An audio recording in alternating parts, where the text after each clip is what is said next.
Stage پر رونق افروز علماء اکرام بالخصوص حضرت علامہ و مولانا مفتی محمد غلام جیلانی مصباحی مراد آبادی صاحب قبلہ، معزز سامعین و سامعات، السلام علیکم ورحمۃ اللہ تعالی وبرکاتہ۔ باتیں بھی کرتے رہیں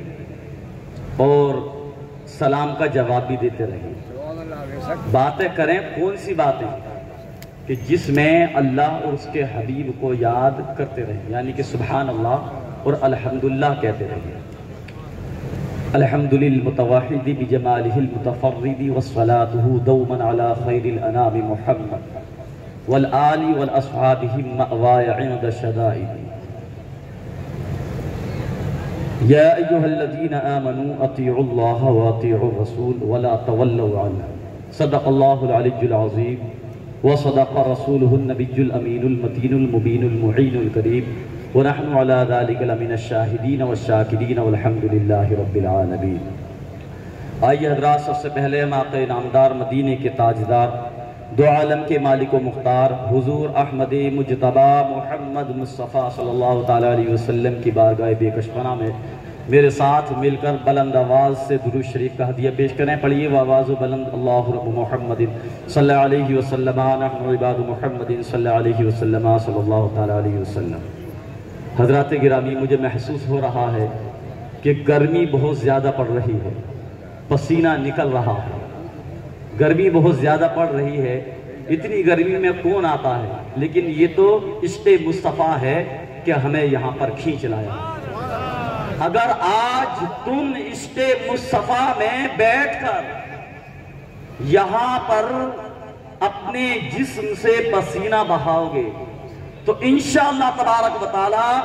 یہی جسم سے نکلا ہوا پسینہ بروز قیامت ہماری بخشش و مغفرت فرمائے گا، یہ ذریعہ بن جائے گا ہماری بخشش ہونے کا۔ تو عشق مصطفیٰ جس کے دل میں ہوتا ہے تو چاہے کہیں بھی جانا پڑ جائے لیکن مصطفیٰ کے عشق کو اسے عام کرنا ہی پڑتا ہے۔ حضرات گرامی، میں یہ بتاتا ہوا چلتا ہوں کہ آج ہمارے دماغ میں، ذہن میں غلط فہمیاں بہت زیادہ ڈالی جا رہی ہیں، اور ان کے ساتھ ساتھ علماء اعظام کو چھوڑ کر عام لوگوں کے عقائد اتنے کمزور اور ایمان اتنا کمزور ہو چکا ہے کہ اگر کوئی بھی آ کر کسی سے کوئی بات بتا دیتا ہے، حدیث کی ہو، قرآن مجید کی، تو اس پر اعتبار کرنا شروع کر دیتے ہیں۔ یہ نہیں دیکھتے ہیں غلط ہے یا صحیح ہے یا کیا ہے، بلکہ نہیں، ہر کسی پر اعتبار کرنا شروع کر دیتے ہیں۔ آج اگر کوئی انسان ایسا ہے کہ ہمیں نبی کا میلاد منانے سے روکتا ہے، اگر وہ کہتا ہے کہ صحابہ اکرام نے نبی کا میلاد نہیں منایا، تو کچھ لوگ اسی کے پیچھے ہو جاتے ہیں، میلاد کو روکنا شروع کر دیتے ہیں۔ آج میں بتاتا ہوا چلتا ہوں کہ النعمت الکبریٰ صفحہ نمبر 7 میں علامہ شہاب الدین ابن حجر الشافعی رحمۃ اللہ تعالی علیہ ارشاد فرماتے ہیں کہ حضرت ابو بکر صدیق رضی اللہ تعالی عنہ نے ارشاد فرمایا، قال ابو بکر صدیق رضی اللہ تعالی عنہ من انفق درہما علی قرأۃ مولد النبی صلی اللہ تعالی علیہ وسلم وکان رفیق فی الجنہ، کہ جس نے اللہ کے میلاد پر یا جس نے اللہ کے پیارے حبیب کے میلاد پر، میلاد جو کہتے ہیں جو چیز پیدا ہو، اس کے پیدا ہونے پر، اور اللہ رب العزت جو ہے وہ پیدا نہیں بلکہ وہ تو شروع سے ہے اور موجود ہے اور ہمیشہ رہے گا، جو کہ قدیم ہے، تو اللہ کے پیارے حبیب صلی اللہ علیہ وسلم کے میلاد پر اگر کوئی انسان ایک درہم بھی خرچ کرتا ہے تو حضرت ابو بکر صدیق ارشاد فرماتے ہیں وَقَانَ رَفِيقِ فِي الْجَنَّةِ، وہ انسان جنت میں میرے ساتھ ہے۔ آؤ حضرت ابو بکر صدیق رضی اللہ تعالیٰ عنہ کے بعد حضرت عمر بن خطاب رضی اللہ تعالیٰ عنہ کو سنتے ہیں کہ وہ کیا ارشاد فرماتے ہیں، قال ابو بکر قال عمر بن الخطاب رضی اللہ تعالیٰ عنہ من عظم مولد النبی صلی اللہ تعالیٰ علیہ وسلم فکان احیاء الاسلام، کہ جس نے اللہ کے پیارے حبیب صلی اللہ تعالیٰ علیہ وسلم کے میلاد کی تعظیم کی، ان کے یعنی کہ آقا کے پیدا ہونے کی دن کی خوشی منائی، تو حضرت عمر فاروق ارشاد فرماتے ہیں گویا ادھر وہ خوشی مناتا ہے، تو اس کا مطلب یہ ہے فکان احیاء الاسلام کہ وہ اسلام کو زندہ۔ اور حضرت عثمان غنی ارشاد فرماتے ہیں من انفق درہما علی قرأۃ مولد النبی صلی اللہ تعالی علیہ وسلم، کہ جس نے اللہ کے پیارے حبیب صلی اللہ علیہ وسلم کے میلاد کی خوشی میں ایک درہم بھی اگر خرچ کیا فَكَأَنَّمَا شَهِدَ غَزْوَةَ بَدْرٍ وَحُنَيْنٍ، تو اللہ رب العزت اس انسان کو کہ جو اس دنیا میں رہ کر اپنے پیارے حبیب صلی اللہ علیہ وسلم کے میلاد میں ایک درہم بھی خرچ کرتا ہے، پروردگار عالم اس انسان کو غزوہ بدر اور غزوہ احد میں جو شہداء اعظام کا مقام و مرتبہ ہے، اللہ کے پیارے حبیب صلی اللہ علیہ وسلم کے میلاد منانے کی خوشی میں اتنا ہی ثواب اس انسان کو عطا فرماتا ہے۔ آج ہمارے دماغ میں ایک چیز اور ڈالی جا رہی ہے کہ اللہ کے پیارے حبیب صلی اللہ علیہ وسلم کا میلاد ہم نہیں مناتے، اور ایسے ایسے عقائد ان دیوبندیوں نے، نجدیوں نے، وہابیوں نے، ان ملاؤں نے کہ جو کہ اپنی نام وری کے لیے نبی کریم نبی اکرم صلی اللہ علیہ وسلم کی شان میں گستاخی کرنے کے لیے بیٹھے ہیں، انہوں نے ایسے ایسے عقائد گڑھ لیے ہیں۔ یہ کہتے ہیں کہ اگر نبی کا خیال، مولوی اسماعیل دہلوی جو ان کا سربراہ ہے،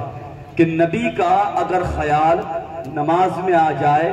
تو پھر وہ نماز نہیں ہوتی۔ آؤ میں بتاتا ہوا چلتا ہوں کہ اللہ رب العزت نے اپنے پیارے حبیب صلی اللہ علیہ وسلم کے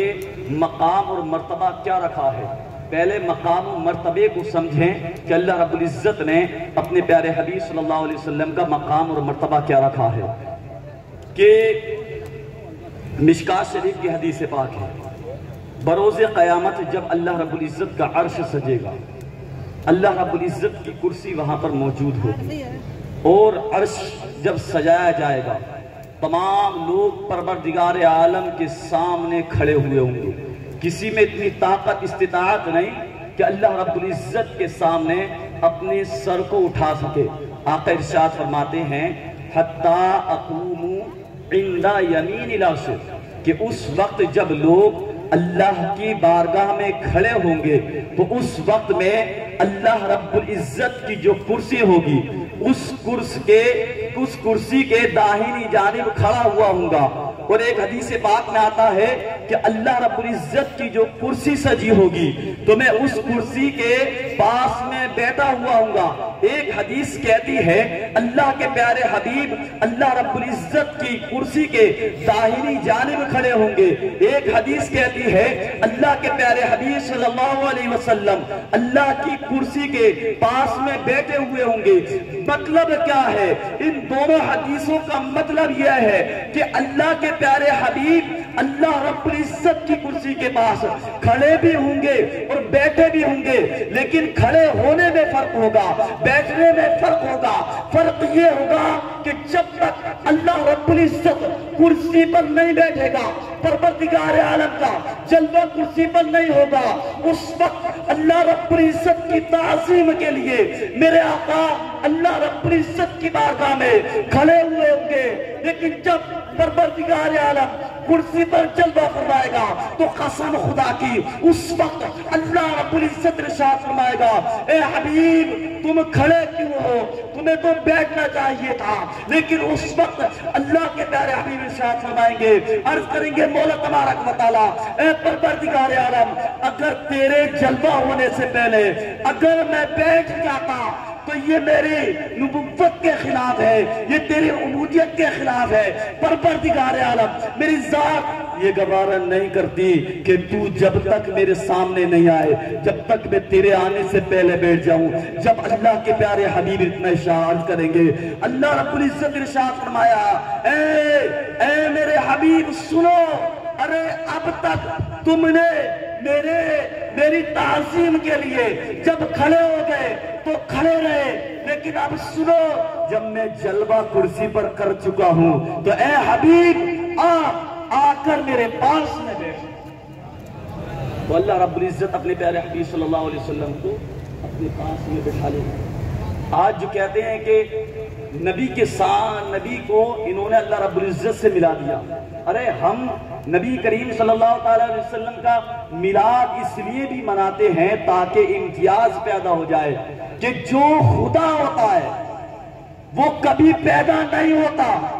اور ہم نبی کی پیدائش کی خوشی منا کر یہ ثابت کر دیتے ہیں کہ نبی پیدا ہوئے، اور جو پیدا ہوتا ہے وہ خدا نہیں ہو سکتا، بلکہ اللہ رب العزت نے اپنے پیارے حبیب صلی اللہ علیہ وسلم کو خود اپنے نام کے ساتھ اور کہیں نہیں بلکہ قرآن مجید میں ملایا ہے۔ کہیں ارشاد فرماتا ہے وَمَن يَعْصِ اللَّهَ وَرَسُولَهُ، کہیں ارشاد فرماتا ہے وَمَن يَتَعَدَّ حُدُودَ اللَّهِ وَرَسُولَهُ، کہیں اللہ رب العزت ارشاد فرماتا ہے یا ایھا الذین آمنوا اطیعوا اللہ ورسولہ، کہیں پروردگار عالم ارشاد فرماتا ہے یا ایھا الذین آمنوا استجیبوا للہ وللرسول۔ اللہ رب العزت نے اپنے حبیب کو اپنے نام کے ساتھ یہ قرآن مجید میں ملایا ہے، لیکن حبیب کی جو اطاعت کرتے ہیں، ان کے حکم کی جو فرما برداری کرتے ہیں، اب اللہ کے حبیب کو خدا مان کر نہیں بلکہ اللہ کا حبیب مان کر اس کی اطاعت کرتے ہیں۔ بے شک، جزاک اللہ۔ رات گرامی ایک حدیث پاک میں آپ کو بتاتا ہوا چلتا ہوں کہ مسلم شریف کی حدیث پاک جلد نمبر 1 صفحہ نمبر 189 اور سطر نمبر 20 21 22 23 24 25 ان سہل بن سعد رضی اللہ تعالی عنہ قال ان رسول اللہ صلی اللہ تعالی علیہ وسلم ذهب الى بني عمر بن عوف ان يصلح بينهم ثم جاء المؤذن عند ابو بکر بن صدیق رضی اللہ تعالی عنہ قال اتصلی بالناس فاقیم قال ابو بکر بن صدیق رضی اللہ تعالی عنہ النعم، پھر ارشاد فرمایا کہ قال فصلى ابو بکر صدیق رضی اللہ تعالی عنہ فجاء رسول اللہ صلی اللہ تعالی علیہ وسلم والناس فی الصلاة، اور فرآ رسول اللہ صلی اللہ تعالی علیہ وسلم فاشار الیہ رسول اللہ صلی اللہ تعالی علیہ وسلم ان امکث مکانک فرفع ابو بکر صدیق رضی اللہ تعالی عنہ یدیہ فقال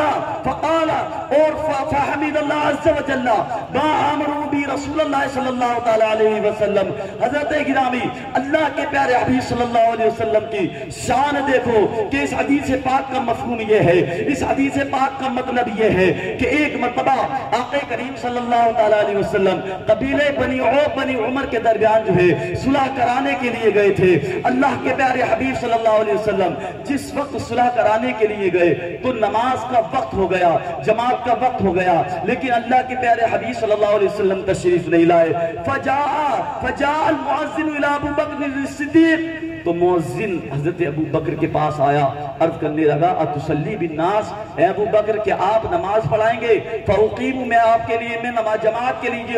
جو ہے قیامت کر دوں، یعنی کہ تکبیر کہہ دوں۔ اس کے بعد جو ہے حضرت ابو بکر نے فصلی ابو بکر، نماز پڑھائی، نماز پڑھانے کے بعد کیا دیکھا جاتا ہے فجاء رسول اللہ، جب اللہ کے پیارے حبیب صلی اللہ تعالی علیہ وسلم آئے والناس فی الصلاۃ، تمام کے تمام لوگ اس وقت جو تھے جتنے بھی صحابہ کرام تھے وہ سب نماز میں تھے۔ دیکھا کیا جاتا ہے اللہ کے پیارے حبیب جس وقت مسجد میں آئے اور مسجد میں قدم مبارک رکھا، میرے آقا کے چہرے کی نورانیت جس وقت مسجد کی دیواروں پر پڑی اور نور مصطفیٰ کو دیکھ کر تمام کے تمام صحابہ اکرام سمجھ گئے کہ آقا تشریف لے آئے ہیں، آقا تشریف لے آئے ہیں۔ جب صحابہ اکرام سمجھ گئے تو صحابہ اکرام نے ابو بکر کو بتانا چاہا، اے ابو بکر دیکھو آقا تشریف لے آ چکے ہیں، اے ابو بکر دیکھو آقا تشریف لے آ چکے ہیں۔ تمام کے تمام صحابہ اکرام نماز کی حالت میں اپنے ہاتھ کے ہتھیلی پر ہاتھ مارنے لگے۔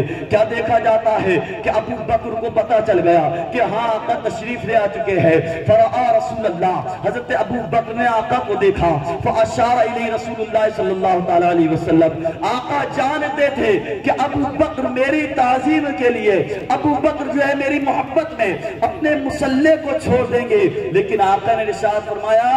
اے ابو بکر انہم کس مکانت، اے ابو بکر تم اسی جگہ پر ٹھہرے رہو۔ تو فرفع ابو بکر یدیہ، حضرت ابو بکر نے اپنے ہاتھوں کو اٹھایا، اٹھانے کے بعد عرض کیا فحمد اللہ عز وجل ما امروا بھی رسول اللہ صلی اللہ تعالی علیہ وسلم۔ تو حضرت ابو بکر نے بارگاہ خدا بندی میں ہاتھوں کو اٹھایا اور عرض کرنے لگے ہیں پروردگار عالم تیرا لاکھ لاکھ شکر ہے کہ آج تیرے حبیب نے مجھ کو اس قابل سمجھا ہے کہ آج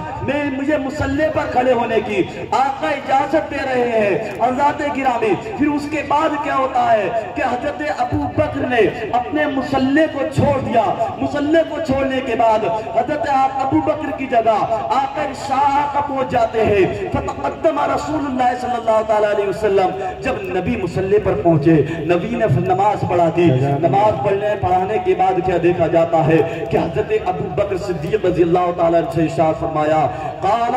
ابو بکر یا ابا بکر ما منعک الامکس، اے ابو بکر تم کو کس چیز نے روکا؟ میں نے تمہیں حکم دیا تھا کہ نماز پڑھاؤ لیکن تم نماز سے کیوں پیچھے آ گئے؟ تو حضرت ابو بکر نے ارشاد کی یا رسول اللہ صلی اللہ تعالی علیہ وسلم ما کان لیا ان یصلی بین یدی، میرے لیے یہ مناسب کیسے ہو سکتا ہے کہ اللہ کے حبیب میرے پیچھے کھڑے ہوں، میری پیٹھ اللہ کے حبیب کے جانب ہو، میں یہ گوارا نہیں کر سکتا۔ ذات گرامی اس حدیث پاک میں حضرت ابو بکر نے مسلح کو چھوڑا، مسلح کو چھوڑنے کے بعد پیچھے تشریف لائے۔ کہتے ہیں کہ نبی کا خیال دماغ میں آ جائے تو نماز باطل ہو جاتی ہے، ادھر خیال نہیں بلکہ خیال میں مصطفیٰ ہی تھے۔ ادھر تو چہرہ خانہ کعبہ کی طرف تھا لیکن جب آقا آئے تو ابو بکر کا چہرہ خانہ کعبہ کی طرف نہیں بلکہ آقا کی طرف ہو گیا۔ تو پتا چلا کہ نماز باطل نہیں ہوئی، کیوں؟ اس لیے کہ ادھر خانہ کعبہ تھا اور ادھر کعبے کا کعبہ موجود تھا۔ ارے خانہ کعبہ کی طرف ہم نماز پڑھتے ہیں تب بھی نماز ہوتی رہتی ہے، اور اگر خانہ کعبہ کے کعبے کی طرف ہم نماز جو ہے رخ کر لیں تب بھی ہماری نماز ہوتی رہتی ہے۔ حضرات گرامی